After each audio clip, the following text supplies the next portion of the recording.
এই সময়ের বেশ কিছু আলোচিত বিষয় নিয়ে কথা বলবো। সম্প্রতি সবচেয়ে লেটেস্ট যেটি নিয়ে আলোচনা হচ্ছে বা সামাজিক যোগাযোগ মাধ্যমে একটি খবর নিয়ে আলোচনা হচ্ছে, সমকালে একটি খবর প্রকাশিত হয়েছে উপদেষ্টা সচিবদের গাড়ি বিলাস প্রসঙ্গে।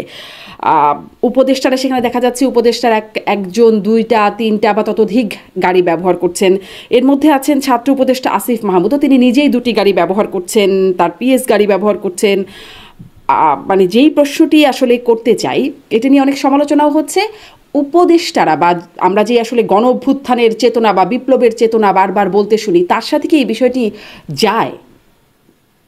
না, প্রথমত যায় না।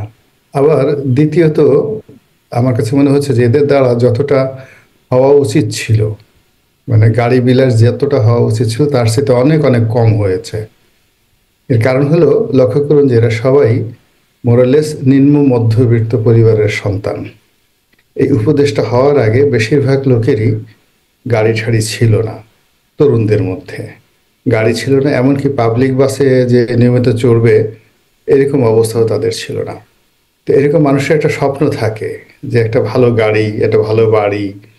তো যার জন্য আপনি দেখবেন যে তরুণদের মধ্যে আমি যেটা শুনলাম যে তারা এই উপদেশটা হওয়ার পরেই সবচেয়ে ভালো যে মন্ত্রীপাড়ায় বাড়িগুলো সেইগুলো নেওয়ার জন্য তদবির করেছেন এবং দে হ্যাভ গট ইট।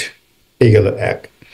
দুই নম্বর হলো যে এরা একটা চাকরির জন্য সবাই ঘোরাফেরা করেছিলেন, ফলে এদের এক্সপেকটেশন ছিল একটা চাকরি, এটা সহকারী কমিশনার যদি বিসিএস হতো।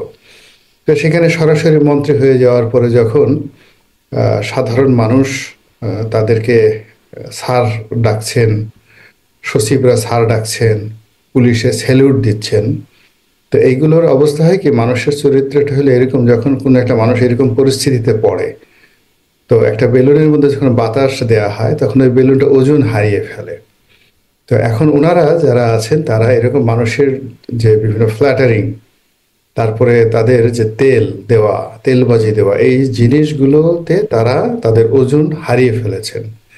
তো ওজন হারিয়ে ফেলার পর আপনি দেখবেন যে এক একজন যখন কথা বলা শুরু করছেন, যখন হা করছেন, হায়ের আকৃতি এত বড় হয়ে যাচ্ছে যে তাদের সেই হা দেখে নর্মালি আমরা যারা হা করতাম এই সমাজে, আমাদের হা বন্ধ হয়ে গেছে, উই ক্যানট টক, আমাদের মুখ বন্ধ হয়ে গেছে। এই গেল একটা সমস্যা। তারা খুব বিকট সাউন্ড করছে, এক একজনের সাউন্ডের মধ্যে মনে হচ্ছে যে একেবারে নজরুলের সেই বিদ্রোহী কবিতার মতো, যে এখনই তাদের সেই কণ্ঠস্বর আকাশ বাতাস সব প্রকম্পিত হয়ে আরশের আজিম, মানে আল্লাহর আরশ ছিদ্র হয়ে যাবে, এইরকম হুঙ্কার তারা দিচ্ছেন। তো এইগুলো থেকে রক্ষা পাওয়ার জন্য যে শিক্ষা দরকার, দীক্ষা দরকার, অভিজ্ঞতা দরকার, তারপর শেষে সঙ্গী দরকার, সাথী দরকার, পরিবেশ প্রতিবেশ দরকার, এই জিনিসগুলো তারা পাচ্ছে না। ফলে তাদের এই গাড়ি বিলাস দেখে আমার আসলে রাগ হচ্ছে না, ক্ষোভও হচ্ছে না, বরং ক্ষেত্র বিশেষে তাদের প্রতি করুণা হচ্ছে। জি। অন্যদিকে পুলিশ কেন এই অবস্থায় আছে, আর এই রকম ঘটনা ছাত্ররাই বা কিভাবে ঘটিয়ে যাচ্ছে? মূল কারণ হলো যে পুলিশের কনস্টেবল থেকে শুরু করে আইজি পর্যন্ত আওয়ামী লীগ জমানাতে যেটা ছিল, তাদের মধ্যে একটা দলবাজি ছিল এবং তারা তিনটি জঘন্য ঐতিহাসিক অপরাধ করেছে পুলিশের নেতৃত্বে, এবং এর সঙ্গে সঙ্গে সিভিল অ্যাডমিনিস্ট্রেশন, এমনকি 2018 সনে সেনাবাহিনীও এর সঙ্গে জড়িত ছিল, সেটা হলো এই ভোট র্যাগিং। ফলে তারা মানসিকভাবে, নৈতিকভাবে তারা ভেঙে পড়েছে, এতে কোনো সন্দেহ নেই। এখন এই জায়গা থেকে বের হওয়ার জন্য যে ধরনের পলিটিক্যাল নেতৃত্ব দরকার, যে ধরনের মিলিটারি লিডারশিপ দরকার, ব্যুরোক্রেটিক লিডারশিপ দরকার, একেবারে অনেস্ট, আর শাস্তি দরকার, দৃশ্যমান শাস্তি। তো এখানে আসলে শাস্তিটা দৃশ্যমান হচ্ছে না।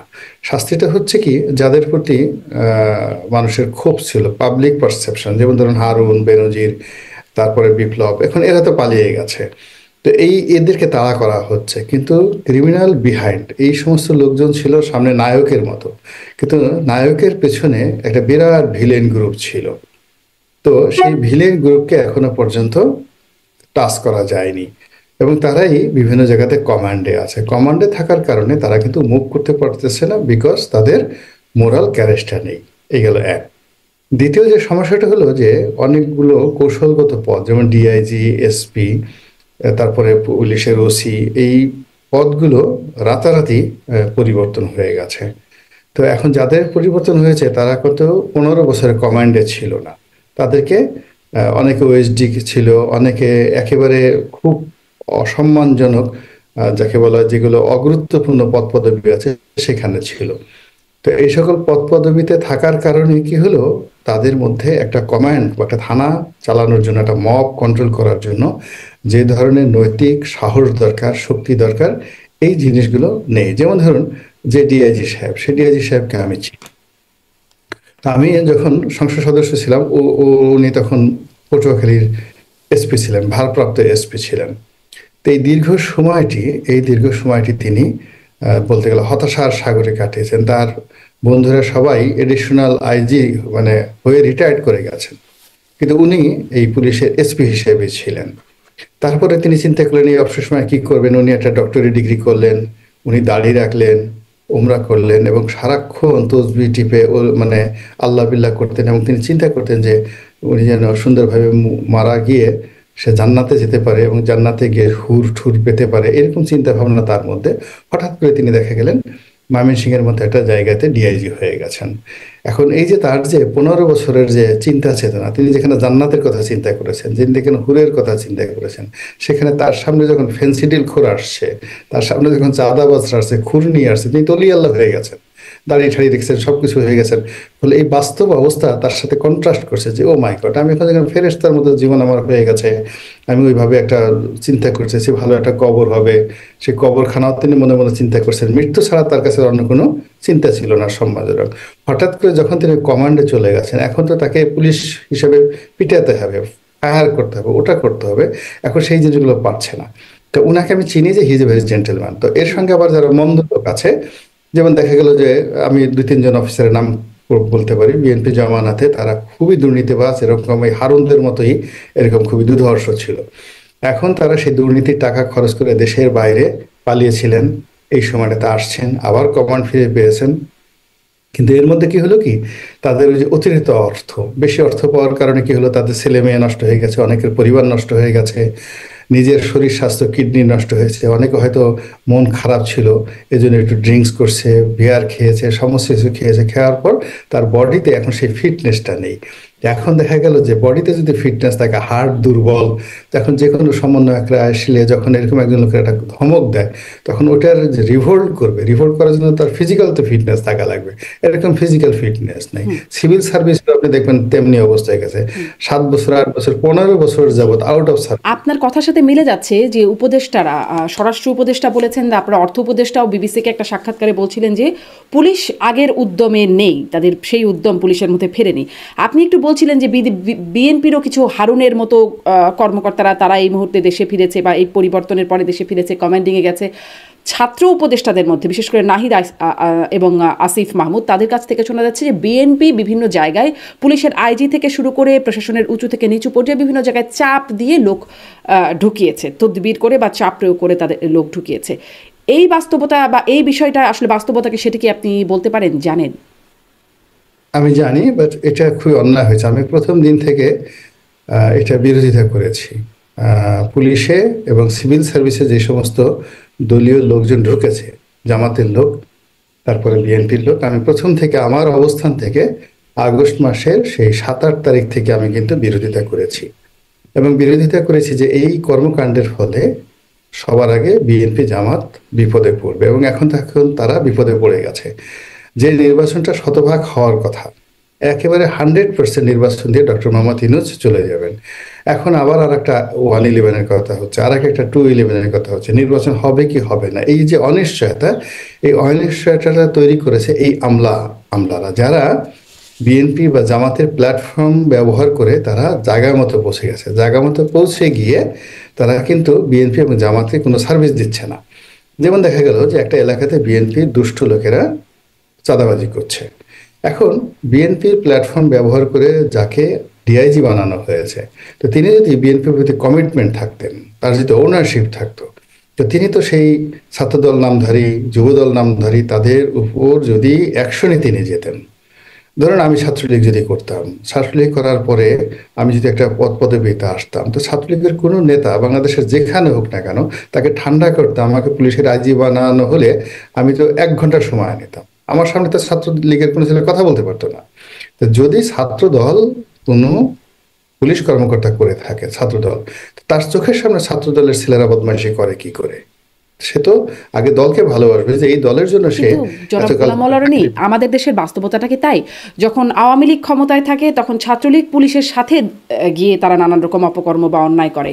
যখন এর আগে যখন বিএনপি ক্ষমতায় ছিল তখন হলে হলে নানান রকম বিএনপির কর্মকাণ্ড বা ছাত্র দলের কর্মকাণ্ড দেখতে হবে এবং পুলিশ সেখানে নিশ্চুপ ভূমিকা পালন করতো, বা শিবির সে সময় সক্রিয় থাকতে পারতো, নানান অপকর্ম করতে পারতো। এটাই তো আমাদের ট্রেন্ড, তাই না?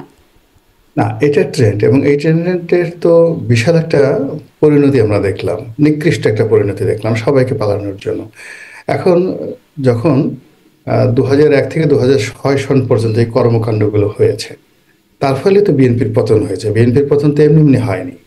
আবার আওয়ামী লীগের পতন হলো কেন? 2009 সন থেকে 2024 সন পর্যন্ত সুদীর্ঘ সময় ধরে পুলিশ বলেন, সিভিল সার্ভিস বলেন, তারা এই দলীয় পান্ডাদের কুকর্মের সাথে তারা একত্র হয়ে গেছে। তারা একসাথে তাস খেলেছে, পাশা খেলেছে, ক্যাসিনো খেলেছে, জুয়ার টাকা ভাগাভাগি করেছে, চাঁদার টাকা ভাগাভাগি করেছে, এবং আলাদা আলাদা সমস্ত কাজকর্ম করেছে। এমনকি পলিটিক্যাল যারা লিডার, মন্ত্রী এমপিদের সঙ্গে একসাথে বসে তারা ড্রিঙ্কস করেছে, গভীর রাত পর্যন্ত তারা টাকা ভাগাভাগি করেছে। এই যে সাবেক স্বরাষ্ট্রমন্ত্রী সম্পর্কে যে সকল কথাবার্তা শোনা যায়, এটা তো বাস্তব। তাহলে যে কারণে এতগুলো একটা ডিজাস্টার হয়ে গেল, পলিটিক্যাল ডিজাস্টার হলো, তো সেখান থেকে এখন নতুন যারা আসছে তারা শিক্ষা গ্রহণ করবেন এবং তারা ভালোভাবে চলবেন এবং দলকে তারা উপকার করবেন। কিন্তু তা না করে তারা যদি সেই আগের আওয়ামী লীগের মতো, আগের ছাত্রলীগের মতো করে, তাহলে কি হচ্ছে? আপনি দেখুন, একজন মানুষ 3 বেলা খাবার খায়, 3 বেলা খাবার খায়, তো তার সামনে যখন প্রচন্ড অনেকগুলো খাবার দেওয়া হয়, তো সেখানে কিন্তু অপচয় কম হয়। তো ছাত্রলীগ যুবলীগ যে অপকর্মগুলো করতে করতে করতে করতে করতে এমন অবস্থা, দে আর ফুলফিল্ড। তাদের ডিমান্ড তখন শেষের দিকে খুব কম এসে গেছিল, তারা অনেক উদার হয়ে গেছিল, তাদের শরীরে মেদ চর্বি জন্ম নিয়েছিল। আর এখন যারা আছে এরা সবাই বুভুক্ষ, দীর্ঘদিন যাবৎ ক্ষুধার্ত, সারা শরীরে অস্থি মজ্জা সব এক হয়ে গেছে। তো যখন এই যে জনগণের সহায় সম্পত্তি, এই জিনিসগুলো তারা যখন চোখের সামনে পাচ্ছে, সব পাগল হয়ে গেছে। যেখানে মুখ দিয়ে খাবার ঢুকানো দরকার, তারা রাগের সাথে কান দিয়ে খাবার ঢুকাচ্ছে, নাক দিয়ে খাবার ঢুকাচ্ছে। ফলে কি হচ্ছে? পুরো জিনিস তছনছ, নিজেরা তছনছ হচ্ছে, দেশ জাতির সব তছনছ হচ্ছে, এবং এই সুযোগগুলো কিন্তু এই আমলারা এখান থেকে নিয়ে নিচ্ছে। তার মানে আসলে শেষ পর্যন্ত আমি এই প্রশ্নটা শেষের দিকে কোথাও এক জায়গায় করতেই চাচ্ছিলাম যে পরিবর্তনটা কোথায় হলো? এত বড় বিপ্লব গণ অভ্যুত্থান করার পরে পরিবর্তনটা কি হলো? আমি আসি সেই প্রশ্নটা, অনেকগুলো প্রশ্নের পরে নিশ্চয়ই সেই প্রশ্নটা আরও যৌক্তিক হবে। মানে শুধু আপনি রাজনৈতিক দলের কথা বলছিলেন, আমরা যদি ছাত্রদের দিকে তাকাই, তারা এখন দল গঠন করার কথা বলছে এবং তারা তাদের কার্যালয় নিচ্ছে, নানান আয়োজন করছে, বিভিন্ন জায়গায় সভা সমাবেশ বিভিন্ন আয়োজন করছেন, বেশ ধুমধাম করে সেগুলো পালনও করা হচ্ছে। এই যে অর্থ, সেগুলো তারা কোথায় পাচ্ছে? এরকম একটা প্রশ্ন আমি মাসুদ হান্নান, সমন্বয়ক এবং আলোচিত এবং পপুলার মুখ, তাকে জিজ্ঞাসা করছিলাম যে এই যে রূপায়ণ টাওয়ারে আপনাদের অফিস, এটার ভাড়া আসলে কে দেয়? তিনি আসলে আমাকে এটার স্পষ্ট কোনো উত্তর দেননি। তিনি বলছেন এগুলো কোনো দলই প্রকাশ করে না। আপনার কাছে দুটো প্রশ্ন। এক, আপনি আওয়ামী লীগও করেছেন, বিএনপিও করছেন, দলগুলো কি আসলে প্রকাশ করে না যে তারা যে কার্যকলাপগুলো করছে তাদের অর্থের উৎসটা কি? এটা কি দলগুলো প্রকাশ করে না? এটা একটু শুনি, তারপরে আসলে শুনবো যে এই যে কর্মকাণ্ডগুলো যেগুলো নিয়ে আলোচনা হচ্ছে, যে টাকার উৎস কি, এগুলোও কি আসলে যে জুলাই চেতনার সাথে, মানে যেটি নিয়ে বারবার জুলাই চেতনা করে বলা হয়, তার সাথে যায় নাকি সাংঘর্ষিক? দুটো প্রশ্ন। প্রথমত, যে জুলাই আগস্টের কোনো চেতনা ছিল না, কোনো চেতনা ছিল না, আমরা অবচেতন ছিলাম। এখানে বাস্তবতাটা হলো যে আমরা শেখ হাসিনার পতন চেয়েছি আগস্ট মাসের একেবারে প্রথম সপ্তাহ থেকে, আর জুলাই পর্যন্ত আমরা কোটা চেয়েছি, এবং আগস্ট মাসের প্রথম সপ্তাহে আমরা চেয়েছি যে এই কোটা বিরোধী আন্দোলন যারা করছেন তাদের উপর যে জুলুম এবং অত্যাচার হচ্ছে, এটার বিচার চাইছি। এবং সেই বিচারের জায়গায় যখন অবিচার হয়েছে, তখন আমরা শেখ হাসিনার পতন চেয়েছি মনে মনে, আর আল্লাহর কাছে দোয়া করেছি যে আল্লাহ, আমরা তো পারতেছি না, আমাদের কোনো শক্তি নাই, সামর্থ্য নাই, তুমি তাদেরকে, আল্লাহ তুমি শেখ হাসিনাকে উঠাই নিয়ে যাও, ভেস্তে নিয়ে যাও, আমাদেরকে রক্ষা করো।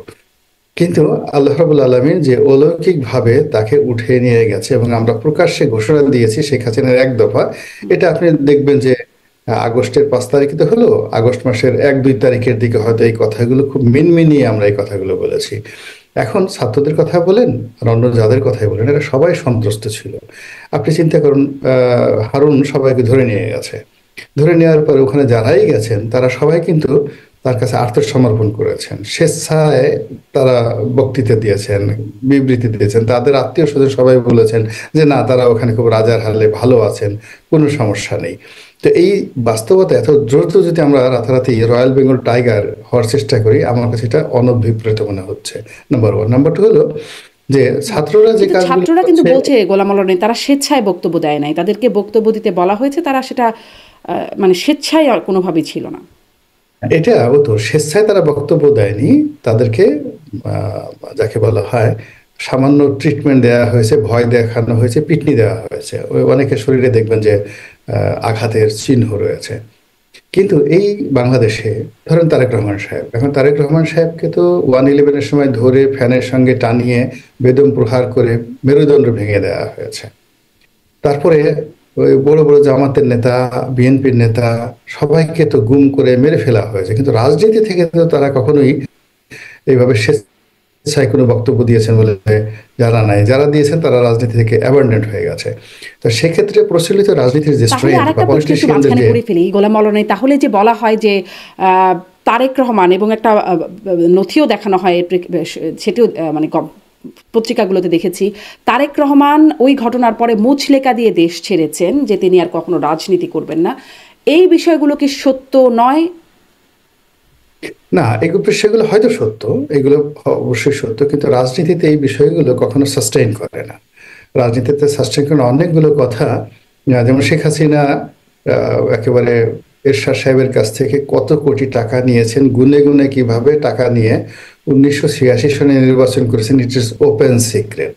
কিন্তু আমরা এগুলো আলোচনা করি না যে উনি সে বস্তা ভরে ভরে টাকা সুধা সদনে পৌঁছে দেওয়া হয়েছে। আবার এরশাদ সাহেবকে দলে ভিড়ানোর জন্য তারেক রহমান সাহেব টাকা দিতে চেয়েছেন এরশাদ সাহেবকে, সেই তার যে 2006 সনে যে নির্বাচন হওয়ার কথা ছিল সেখানে তিনি এরশাদ সাহেবকে দলে ভিড়ানোর জন্য। এখন ওখানে এরশাদ সাহেবের সাথে তার ডিলটা হয়নি। এখন যদি বলা হয় যে এরশাদ সাহেবকে 30 কোটি টাকা বা 40 কোটি টাকা দিতে চেয়েছেন, তিনি কোথায় টাকাটা পেলেন, কেন দিতে চেয়েছিলেন? তো এই জিনিসগুলো আসলে আমাদের রাজনীতির একটা নোংরা বিষয়, এটা ওপেন সিক্রেট। তো সেই ওপেন সিক্রেটের কারণে কি হচ্ছে, ছাত্ররা ঠিকই বলেছেন যে আপনি আমাদের এই রূপায়ণটার অফিস নিয়ে প্রশ্ন করছেন। তো আপনি একটু আওয়ামী লীগের যত বড় একটা অফিস হলো বঙ্গবন্ধু এভিনিউতে, এটা তো শত কোটি টাকার মূল্যের অফিস, কিভাবে হলো? কিংবা বিএনপির যে পল্টন অফিসটি আছে, ওটাও তো একটা বিশাল শত কোটি টাকার একটা বিল্ডিং, সেখানে উপরে থেকে নিচ পর্যন্ত এরকম একটা বিল্ডিং মেনটেন করতে তো মাসে 10-20 লাখ টাকা খরচ যায়, অন্য সব বাদ। এই টাকাটা বিএনপি কোথেকে পায়? তারা